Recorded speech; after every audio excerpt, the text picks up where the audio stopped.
Hey everyone, this is Brian from Motive Training, and today I'm going to show you how to stretch out your lats using a band. Every time I go on YouTube and I'm like lat stretch or something like that to show a client, I'm like, man, these are incomplete, or they don't talk about tensioning or how to like set up. So if you've ever done a door frame lat stretch, this is similar, but we're going to use a band and really facilitate a much greater pull, which is the whole point of getting into a stretch to begin with. This is also very much an active stretch. You're not just sitting there hanging out, and you'll see why in a second.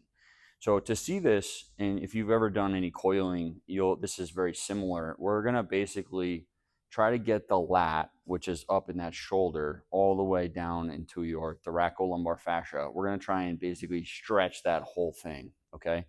So to do this in the best way possible, you're going to put your hand inside the band. And if you've ever done any banded stretches like this, you really want this just tracking through your wrist so that it's pulling on your arm. You're not trying to squeeze it to death.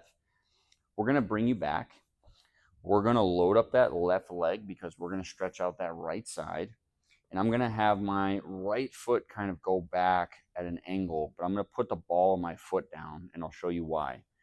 Once I'm here, I'm going to sink in. So I'm going to let that open. I'm going to release my shoulder. And then I'm going to try to drive through my right heel like I'm pressing it back. As I do that, I'm going to let that shoulder go a little bit more. And it's like my heel is being pulled away from my hand. How far can I go? We can even make this more intense.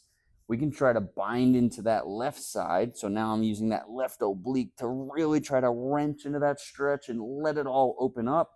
And that is how you're going to open up that entire lateral line, rather than just going into a door frame or hanging back and just doing one of these things. Ideally, you want to try to actually create tension with your own body by using your foot in your hand to release the entirety of the lat versus just dumping back. This is, again, an active stretch. You are pulling yourself into it versus passively just dumping into something.